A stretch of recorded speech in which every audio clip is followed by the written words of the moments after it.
ଆଜି ସକାଳୁ ବୋଉ ଭେଣ୍ଡି କିଣିକି ରଖିଛି।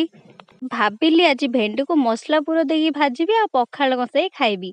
ତ ମୁଁ ଭେଣ୍ଡିକି ପ୍ରଥମେ ଧୋଇ ନେଲି, ଧୋଇକିରି ତାର ଡେମ୍ଫ ସବୁ କାଟିକି ରଖିନେଲି। ତାପରେ ମଝିରେ ଗୋଟେ ଗୋଟେ ଚିରା ଲଗେଇଦେଲି, ଯୋଉଥିରେ କି ମସଲା ଗୁଡ଼ିକ ମୁଁ ଦେଇକି ତାକୁ ଭାଜିବି।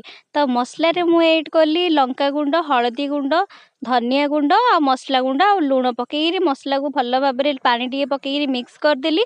ଆଉ ସେ କଟା ହେଇଥିବା ଭେଣ୍ଡି ଚିରାରେ ମସଲା ଦେଇକିରି ତାକୁ ଚାରିପଟେ ମସଲା ଭଲ ଭାବରେ ଗୋଳାଗୋଳି କରି ଗୋଟି ଗୋଟି କରି ଭଲ ଭାବରେ ମସଲାକୁ ଗୋଳେଇ ନେଲି। ତାପରେ ତାୱା ବସିଲି, ତେଲ ଗରମ କଲି ଆଉ ଗୋଳା ଭେଣ୍ଡି ମସଲା ଗୁଡ଼ିକୁ ସେଥିରେ ଗୋଟି ଗୋଟି କରି ସଜେଇକିରି ପକେଇଦେଲି। ତା ଉପରେ ଗୋଟେ ଗୋଟା ଭୃଷଙ୍ଗ ପତ୍ର ଧୋଇକିରି ପକେଇ ନେଲି। ତାର ଭଲ ବାସ୍ନା ହବ ଆଉ ଖାଇବାକୁ ମଧ୍ୟ ଟେଷ୍ଟ ଲାଗିବ। କିନ୍ତୁ ଆମର ଗୋଟେ ସାଇଡ୍ ଭେଣ୍ଡି ଭଜା ହେଇଗଲାଣି। ଏପଟ ସେପଟ କରିକି ମୁଁ ଭେଣ୍ଡିକୁ ଭାଜି ନେଲି। ଗୋଟେ ପ୍ଲେଟକୁ ବାହାର କରିଦେଲି। କଂସାରେ ପଖାଳ ବାଢିଲି ଆଉ ଭେଣ୍ଡି ଭଜା ସହିତ ପଖାଳ ଭାତ ବହୁତ ଟେଷ୍ଟ ଲାଗିଲା। ଭେଣ୍ଡି ଭଜାର ଟେଷ୍ଟଟା ବହୁତ ବଢିଆ ଥିଲା। ଭୃଷଙ୍ଗ ପତ୍ର ଫ୍ଲେଭର